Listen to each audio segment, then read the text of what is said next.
ಕೋವಿಡ್ನಿಂದಾಗಿ ಕಳೆದ 1.5 ವರ್ಷಗಳಿಂದ ಮನೆಯಲ್ಲಿಯೇ ಕುಳಿತು ಆಟವಾಡಿಕೊಂಡಿದ್ದ ಚಿಣ್ಣರು ಸೋಮವಾರದಂದು ಅಂಗನವಾಡಿಯತ್ತ ಹೊರಟಿದ್ದು ಅವರನ್ನ ಮೂಡುಬಿದಿರೆಯ ಗಾಂಧಿನಗರದ ಅಂಗನವಾಡಿ ಕೇಂದ್ರದಲ್ಲಿ ಕಾರ್ಯಕರ್ತೆಯರು ಆರತಿ ಎತ್ತಿ ಬರಮಾಡಿಕೊಂಡರು.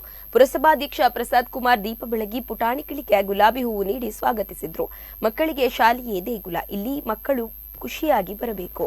ಅಂಗನವಾಡಿ ಕಾರ್ಯಕರ್ತೆಯರಿಗೆ ಶಾಲೆ ಇಲ್ಲದಿದ್ದರೂ ಚುನಾವಣೆ ಸಹಿತ ಜನಗಣತಿ ಸಂದರ್ಭದಲ್ಲಿ ಅವರನ್ನ ಬಳಸಿಕೊಂಡು ಹೆಚ್ಚಿನ ಕೆಲಸಗಳನ್ನ ನೀಡಲಾಗುತ್ತಿದೆ. ಅಂಗನವಾಡಿ ಕೇಂದ್ರದಲ್ಲಿ ಅಡುಗೆ ಕೋಣೆಯ ಬೇಡಿಕೆ ಇದ್ದು ಈ ಬಗ್ಗೆ ಗಮನ ಹರಿಸಲಾಗಿದೆ ಎಂದರು. ನಾಗರಕಟ್ಟೆ, ಪುಚ್ಚೇರಿಕಟ್ಟೆ, ಕಲ್ಲಬೆಟ್ಟು, ಮಾರ್ಪಾಡಿ, ವಿಶಾಲ್ ನಗರ, ವಾಲ್ಪಾಡಿ, ಜ್ಯೋತಿನಗರ ಅಂಗನವಾಡಿ ಕೇಂದ್ರಗಳಲ್ಲಿಯೂ ಪುಟಾಣಿಗಳನ್ನ ವಿಶೇಷ ರೀತಿಯಲ್ಲಿ ಬರಮಾಡಿಕೊಳ್ಳಲಾಯಿತು.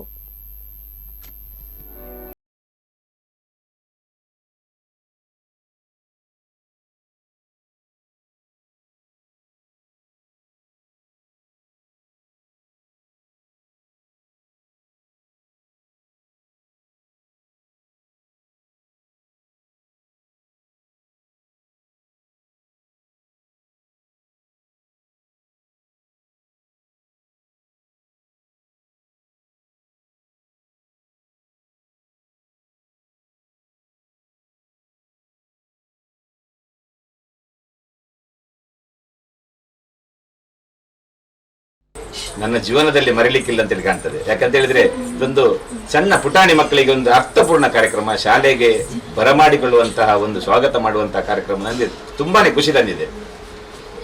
ಹೀಗೆ ಮಕ್ಕಳನ್ನೊಂದು ಶಾಲೆಗೆ ಬರಮಾಡಿಕೊಳ್ಳಿಕ್ಕೆ ಆಗ್ತದೆ ಅಂತೇಳಿ ತೋರಿಸಿಕೊಟ್ಟಿದ್ದಾರೆ. ತುಂಬಾ ಖುಷಿಯಾಗಿದೆ. ಹಾಗೆ ನಾನು ಇದರಲ್ಲಿ ಪಾಲ್ಗೊಂಡಿದ್ದೇನೆ, ನನಗೆ ತುಂಬಾ ಖುಷಿ ಆಯ್ತು. ಪುನಃ ಹಾಗೆ ಮಕ್ಕಳಿಗೆ ಈ ಒಂದು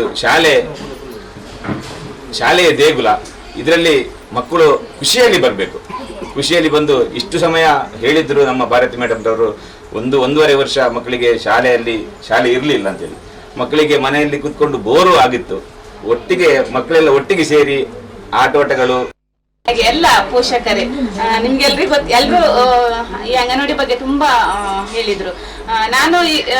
ನಾನು ಬೇರೆ ಸರ್ಕಲ್ ಅಲ್ಲಿ ಇರುವಾಗ ಕೂಡ ಇವರು ಒಳ್ಳೆ ಕಾರ್ಯಕ್ರಮಗಳನ್ನೆಲ್ಲ ಮಾಡಿ ಒಂದು ವಲಯಕ್ಕೆ ಒಂದು ಮಾದರಿಯಾದ ಅಂಗನವಾಡಿ ಕಾರ್ಯಕರ್ತರ ಜೊತೆಗೆ ಅವರಿಗೆ ಪ್ರಶಸ್ತಿ ಕೂಡ, ರಾಜ್ಯ ಪ್ರಶಸ್ತಿ ಕೂಡ ಬಂದಿದೆ. 2000